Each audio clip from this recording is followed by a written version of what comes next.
రోజుకో రకంగా ఇంటి ముందర కొబ్బరికాయలు, కుంకుమేసులు, నిమ్మకాయలు. ఇవాళ వల్లభరెడ్డి కృష్ణారెడ్డి గారి ఇంటి ముందు పసుపు గుడ్డలో మొత్తం కొబ్బరికాయలు, గుమ్మడికాయలు అన్నీ మూలే కట్టేయడం జరిగింది. దయచేసి పోలీసు వారిని, మా గ్రామ పంచాయతీ వారిని కోరుకునేదేమనగా ఒక సీసీ కెమెరాను ఏర్పాటు చేయాల్సిందిగా కోరుకుంటాను. రోజులకు ఇది ఇబ్బందికరంగా తయారైంది. దాదాపు ఈ వీధి మొత్తం అందరూ ఏదో ఒక రోజు బాధితులే.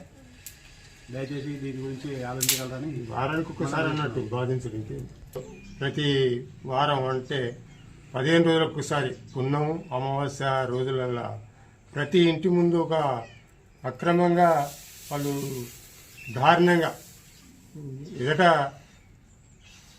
చూస్తే భయపడే గాంభీర్యంగా వాళ్ళు తయారు చేసి ఇంటి ముందు పడేసిపోతున్నారు. దీనికి సీసీ కెమెరాలు ఒక్కొక్కటి సాయం చేయవలసిందిగా పోలీసు వారిని కోరుతున్నారు. కోరుకునేది మేము ఒకటే, సీసీ కెమెరాలు ఇంతకుముందుకు ఉండే సీసీ కెమెరాలను తీసేసి క్షుద్ర పూజలు చేసి మా వాడ మీద కొద్దిగా భయంకరమైన ఇంటి ముందట వేసిపోతున్నాను. సీసీ కెమెరాలు మాకు అరేంజ్మెంట్ చేయాలని కోరుకుంటున్నాను. కానీ మన రోజు మనకు వస్తుంది కదా, అలా వేరే కాడ ఎవరు చూసినా ఎంత వాడు చేసినట్టే ఈ వాడకంతా కాడ దొరికితే అన్ని బొమ్మలేదు. కొన్ని సందర్భాలలో మనం కూడా బెల్లం అనేది ఏంటిది, అది దీందే జుట్టు, దీందే గుమ్మడికాయ జుట్టు.